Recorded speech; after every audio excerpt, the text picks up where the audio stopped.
এটা ঠিক আলুর পরোটা নয়, কিন্তু স্বাদে আলুর পরোটার থেকে কোনো অংশে কমও নয়। নাম হলো রেশমি পরাঠা। নমস্কার, কুইজিনিয়া চ্যানেলের পক্ষ থেকে সকলকে জানাই সাদর আমন্ত্রণ। আমাদের সবার চ্যানেল কুইজিনিয়াকে সাবস্ক্রাইব করে পাশে থাকা বেল বাটনের অল আইকন প্রেস করে রাখলে সব নতুন ভিডিও নোটিফিকেশন আপলোড হওয়া মাত্র আপনাদের সবার কাছে সবার আগে পৌঁছে যাবে। আজকে আমি নিয়ে এসেছি দারুণ সুস্বাদু এবং নরম তুলে রেশমি পরাঠার রেসিপি, যেটা তৈরিতে মেন উপকরণ হলো আলু এবং একটু ময়দা। পুরো ভিডিওটা দেখে ভালো লেগে থাকলে একটা লাইক, কমেন্ট, প্রচুর শেয়ার করতে ভুলবেন না। নতুন বন্ধুদেরকে স্বাগত জানিয়ে পুরোনো বন্ধুদেরকে ধন্যবাদ জানিয়ে শুরু করছি আজকের এই তুলতুলে নরম রেশমি পরাঠার রেসিপি। প্রথমে একটা বলে আমি নিয়ে নিচ্ছি 2 কাপ পরিমাণ ময়দা। এটা কিন্তু একটু ময়দা দিয়েই করতে হয়, আটা দিয়ে টেস্টটা খুব একটা ভালো আসে না। দিয়ে দিলাম এখানে স্বাদ অনুযায়ী নুন। আমি আলুটাও অ্যাড করব, সেইটা বুঝে নিয়ে কিন্তু এই নুনটাকে আমি এর মধ্যে দিলাম। এরপর দিচ্ছি 3 টেবিল চামচ পরিমাণ সাদা তেল।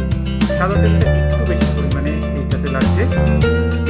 আর তারপর আমি প্রথমে এই নুন আর তেলটা দিয়ে ময়দাটাকে ভালো করে মিক্স করে নেবো পরিষ্কার হাত দিয়ে।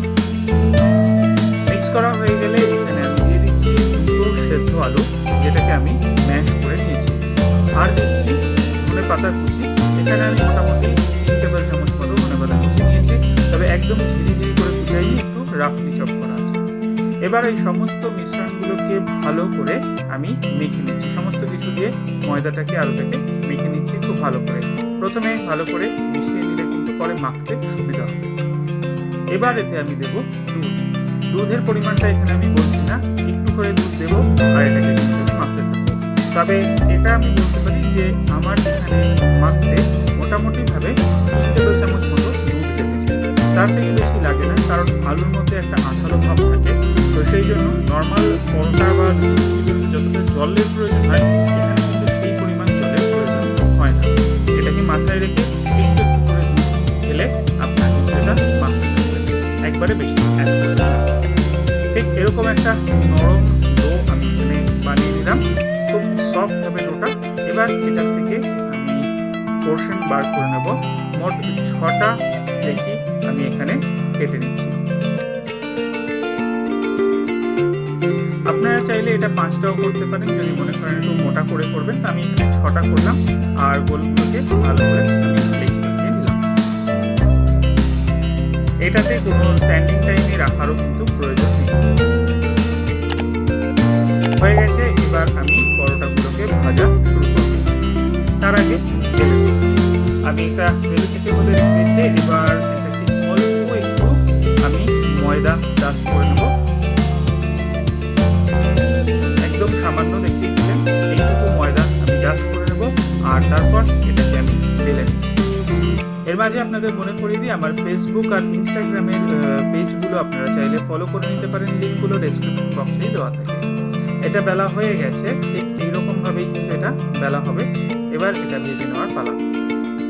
তাওয়াটাকে আমি খুব ভালো করে গরম করে নিলাম আর তারপর তাওয়ার উপরে আমি দিয়ে দিচ্ছি পরোটাটা। এবার একই মিনিট, মোটামুটি 45 সেকেন্ড থেকে 1 মিনিটের জন্য একটু সেঁকে নেব। সেঁকাটা একটু ভালো করে করা হয়ে গেলে দিয়ে দিচ্ছি সাদা তেল।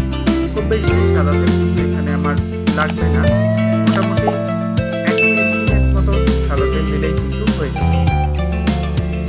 সাদা তেলটাকে দিয়ে দিলে আমি এবার একটুখানি ভালো করে করে দিলাম, লাগিয়ে নিলাম। এবার এপিট ওপিট করে এটাকে মিনিট খানেক মতো আমি সেঁকে নেবো। আর এই পরোটাগুলো কিন্তু একটা একটা করেই সেঁকে নেবো। আমার কিচেন অ্যাপ্লায়েন্সেসগুলো যদি আপনারা পারচেস করতে চান, তাহলে ডেসক্রিপশন বক্সে দেওয়া লিঙ্ক থেকে আপনারা কিন্তু ডাইরেক্ট পারচেস করতে পারেন। দেখুন আস্তে আস্তে কিন্তু এটার উপর পোর্শনটা লালচে হওয়া শুরু করেছে। ঠিক এরকমভাবেই চেপে চেপে পরোটাগুলো কিন্তু দুদিক দিয়ে আমি ভেজে নিচ্ছি। এই পরোটাটা যে কোনো কিছুর সাথে আপনারা সার্ভ করতে পারেন, বা ইচ্ছে করলে রায়তা, কেচাপ দিয়েও আপনারা এদিকে দই দিয়েও সার্ভ করতে পারেন।